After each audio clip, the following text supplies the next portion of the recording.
I think I like what you said, where you were saying that sometimes there's this one thing that will always be there. And I think that even sometimes our insecurities or what we feel are weaknesses, at least me personally, there's been times where I'm like, God, why'd you make me like this? You know, why am I so sensitive, or why am I so emotional? And it feels like sometimes it's a negative thing, but it's not. It helps me connect with people in such a different way that maybe someone else, because they have a different gift or talent, or whatever you want to call it, might not be able to associate with someone or connect with someone in a different way. And it's crazy that sometimes even the things that we don't like about ourselves, and then we just question God, like, seriously, like, why? Like, out of everything, why'd you make me this way? But everything has a purpose. Everything serves something else. And what I love is that most of the time, if not every time, is to help someone else, to be able to sympathize and empathize with someone else.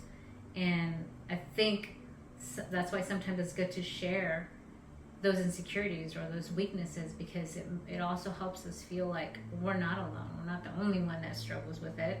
We're not the only one that feels that way.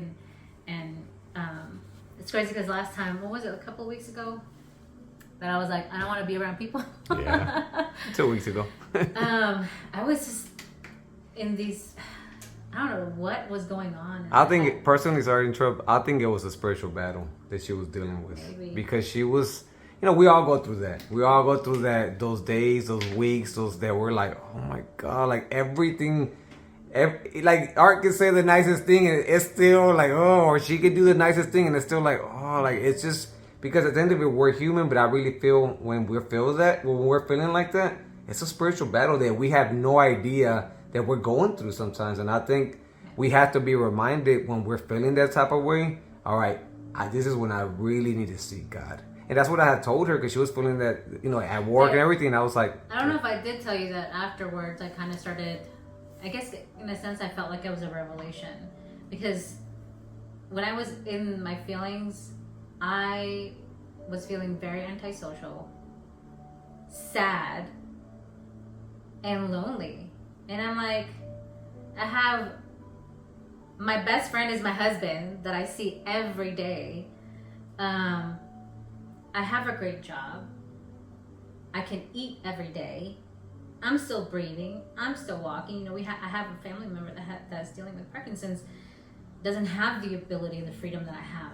And I'm over here feeling sad.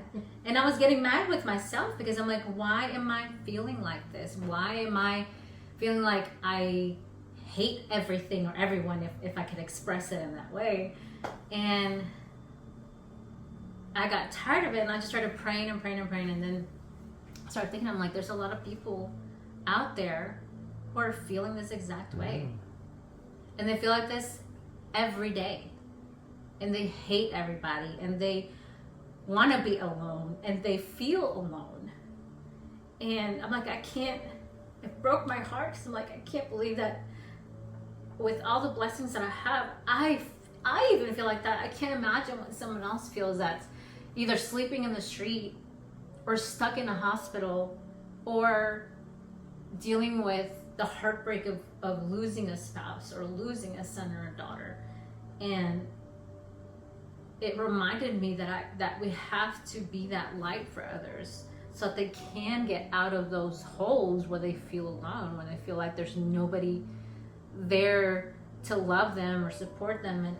And these things that happen to us, maybe in the moment they really suck, but after, when we start to reflect and we start to think, it's like, man, if it's teaching us something, then it has served its purpose.